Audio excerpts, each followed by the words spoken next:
Hello YouTube and welcome into the start of a brand new Let's Play for Civilization 6. I am the Game Mechanic here with you as always, and this is our part 0 for Genghis Khan. Genghis Khan, one of the most interesting, specific, and unique domination civs out there. One of the best as well. Lacks in other regards. If you're the best domination, you're probably not the best culture civ, and that's just the way that civ works. But if you are doing a domination game, pound for pound the Mongols are probably second only to Aztecs in strength per unit. And some of that comes from Mongol Horde. You're very specifically a cavalry-based domination civ. Guess what? That's the meta anyways.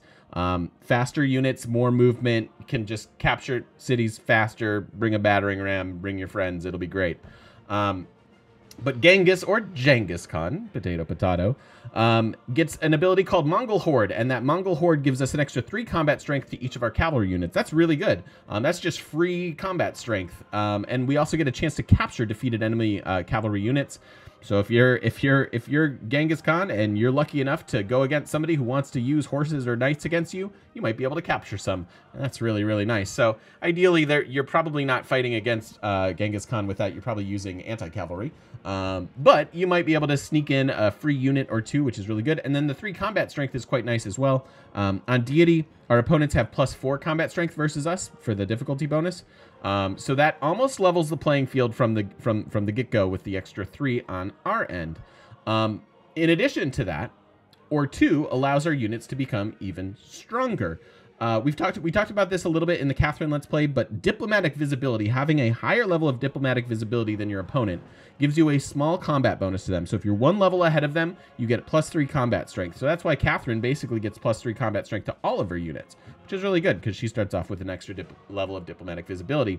We, as the Mongols, can gain a extra level of diplomatic visibility by simply sending a trader, and it establishes instantly. Normally, you have to complete your whole trade route for your trading post to establish. That's not the case with the Mongols. As soon as we send it, we've got it there. Boom. Now we've got an extra 6 combat strength, which is really, really, really good.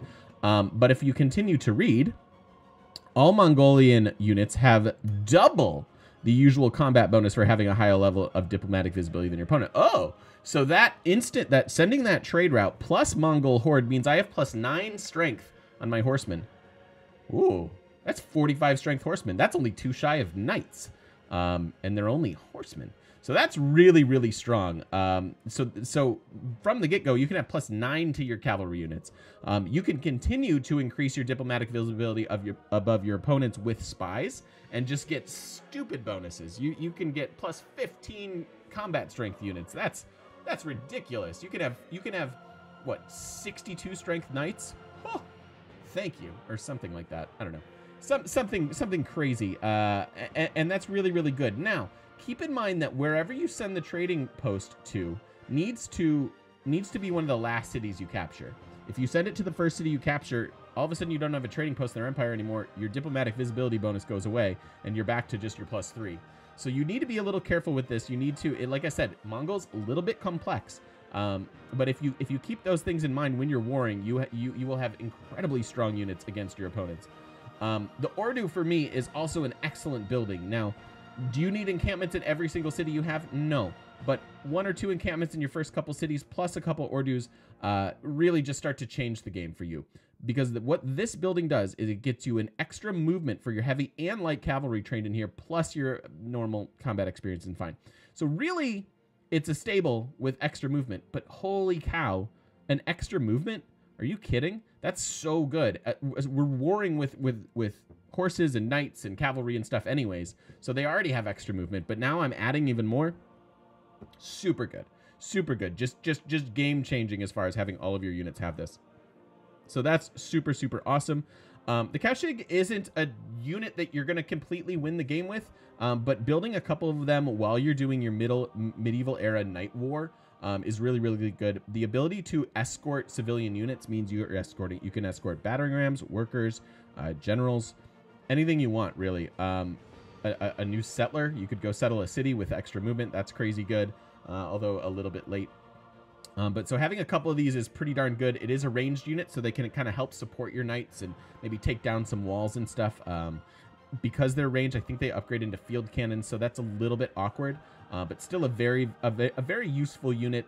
Like I said, it doesn't get top marks for me because it's not like, oh, it's a unique horseman or knight that can just absolutely win you your game, because you can just build all of those and wipe your opponent out with that. It's a support-ish unit. It's similar to the Zhong in that it has the escort ability. And like I said, having 3, 4, 5 of them is great, but you're still going to need other units to balance it out. But overall, a very good domination civ. You're gonna see it play out with us just having stronger units. Even though, like, you can be behind whole eras of tech. Your opponent can be fighting with knights, and you can be fighting with horsemen, and you're on even ground.